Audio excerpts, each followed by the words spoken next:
Right now, I'm working on a series called Law and Order: Organized Crime, and I started the series. We did the pilot kind of coming right out of the pandemic. Like I got hired on this in August 2020, and and I've done rear projection stuff like actually with PRG before, like on Recount, a HBO movie that Jay Roach directed. We shot most of the movie in Florida because that's where it's set. It's the 2000 election recount, and we needed scenes of characters driving in Washington D.C. So this was in, I think, 2006. Video cameras still weren't quite there yet. There wasn't, definitely not the digital cameras that we have. So I sent a friend to Washington, D.C. with 3 16mm cameras in a minivan, and they shot plates driving around and then hooked us up with a Christie projector and a rear projection screen in Florida and sent the plates down. When you see the driving shots where Ed Begley is driving to the Supreme Court in that show, that was done rear projection. And so I've been messing around with this for a while. So when this technology came out, I was like, okay, this is how we should do driving shots, even on this show. I had worked with PRG, on Bad Moms. We did driving stuff that way, and it was a chase driving stunt scene. Oh, and the same thing on What Men Want. I'd also used the PRG system. You can really create a convincing environment for the performers in this as well. Like what's really interesting is instead of just kind of like pretending to drive, they're looking at the images of the world passing around behind them, and they can see, oh, here comes that car. Oh, I'm coming up to the stop sign.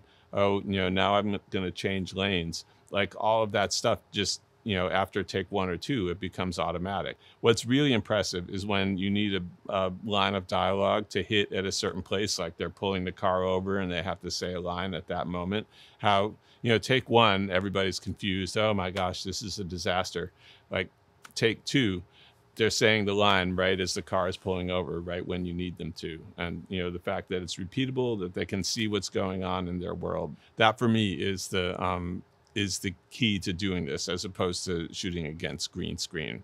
If you're going to go for process photography, this is the way to go. Everybody sees the environment. Everybody knows what's happening. The lighting is always much more convincing. When you walk away from the set at the end of the day, it's all done. There's no visual effects, no post-production compositing or anything like that.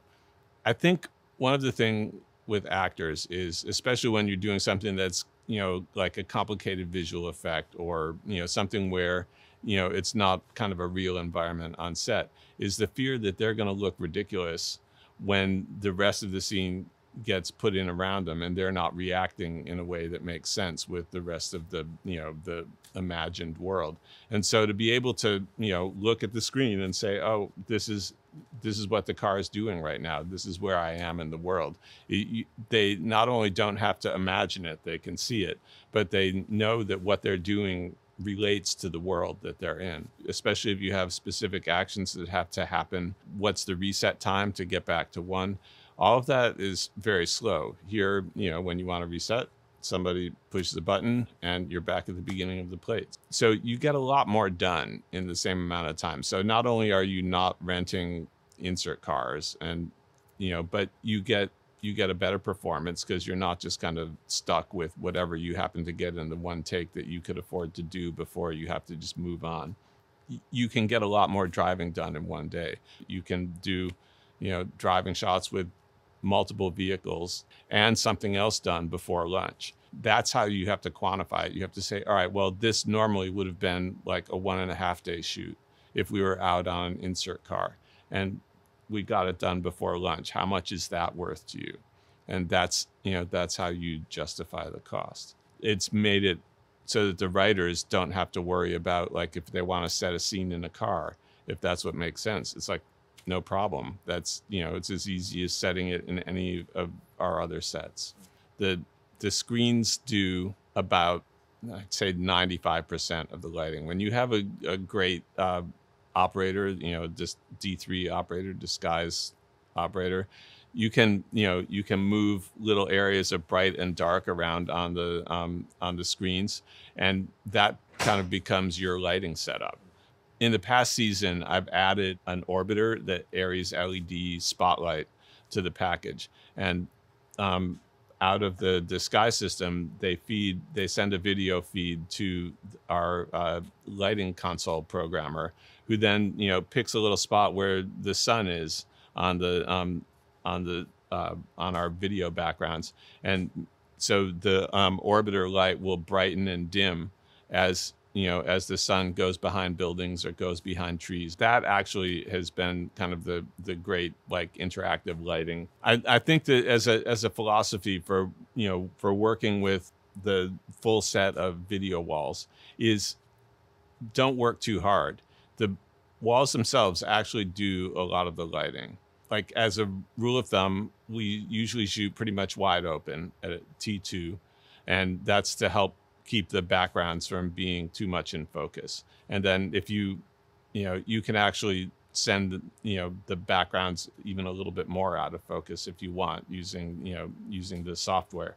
Getting a convincing composite, if you will, getting a convincing effect is about balancing the brightness of the off-screen walls and the brightness of the on-screen walls. Our special effects guy actually made some little vibrating motors for us that we mount to the camera that gives it just a little bit of shake like that, so that it looks like a camera that's mounted to a car. That's made things a little bit more convincing. Longer lenses, playing, keeping the focus selective and keeping the light balance between the off-camera screens and the on-camera screens, and let the off-camera screens do the lighting for you. We've actually already used these walls as sort of a virtual translate. We've used it for when people open the back of our surveillance van and step out onto the street. I've just shot still photographs, from the proper height and camera angle of the street outside, and it's completely convincing. It looks like somebody's getting into the van from outside. We had to do, there was a sequence where we shot in a big industrial site at night, and after, it was a big lighting setup, big company move. And after they cut it together, they said, "Oh, we really would like a close-up of this person saying this line." And they're like, "Oh, what are we going to do? Do we have to go back there and light it?" And I said, "Well, I actually have some still photographs from my scout. We put the still photograph up on the screen, shot the actor standing right here saying their lines, and cut in. Nobody knew the difference. It's already there for for like these kind of simple things that might have been a green screen composite or something before. You can think of other creative ways to use the system aside from just driving process stuff. And I could definitely imagine one of these outside the window of a diner. So if you build a diner set, put up a video wall out the window, and you have a moving translite that that gives you the life and an energy of being on a real location.